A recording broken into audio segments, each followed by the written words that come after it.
Selamat pagi. Mari awali hari ini dengan semangat baru dengan mendengarkan renungan pagi. Minggu 19 Juli 2026.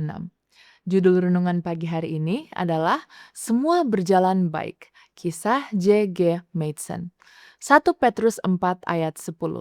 Layanilah seorang akan yang lain sesuai dengan karunia yang telah diperoleh tiap-tiap orang sebagai pengurus yang baik dari kasih karunia Allah. Terkadang segala sesuatu berjalan dengan baik, bahkan tampak terjadi sesuai kehendak Tuhan. Itulah yang dialami John Gottlieb Madison, yang lahir di Denmark pada tahun 1835 dan berimigrasi ke Wisconsin pada tahun 1854. Ia membawa pendidikan yang baik serta keraguan dari tanah kelahirannya. Sebagai seorang pemikir bebas, salah satu hobinya adalah menjebak para pendeta dengan pertanyaan yang tidak bisa mereka jawab. Namun, suatu hari, sang pemancing keras kepala ini menemui kekalahannya ketika mendengar seorang pendeta berbicara dengan penuh semangat tentang keindahan surga.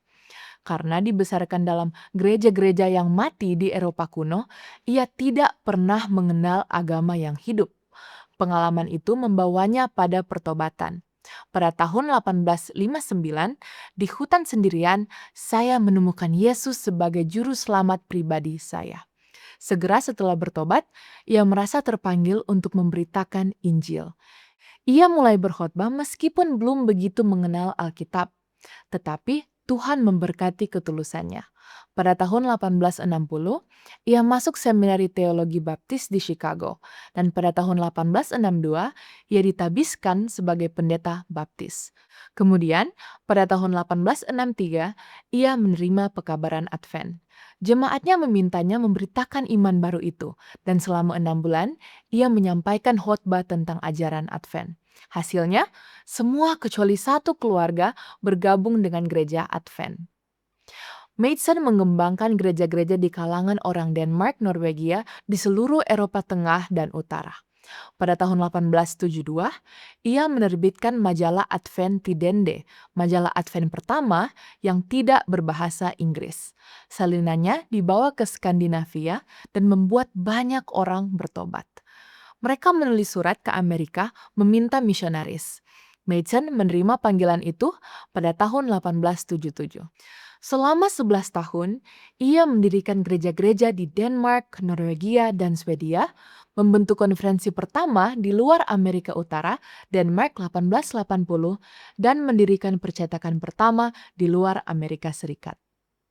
Secara keseluruhan, ia menuntun sekitar 2.000 orang kepada iman yang ia cintai. Kehidupan Madison menggambarkan bagaimana segala sesuatu seharusnya berjalan. Terima kasih Bapa atas berkat-berkat seperti itu di masa lalu. Kami berdoa untuk berkat yang sama di masa sekarang ini. Mari kita berdoa. Bapa kami di surga, terima kasih atas berkat-Mu kepada kami. Kiranya pelajaran yang sudah kami dengarkan bersama dapat kami terapkan dalam kehidupan kami sehari-hari.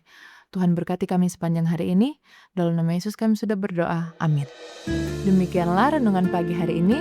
Silakan share video ini, subscribe YouTube channel Cornelius Media, dan follow kami di Instagram dan Facebook @CorneliusMedia. Tuhan memberkati kita semua. Sampai jumpa esok hari.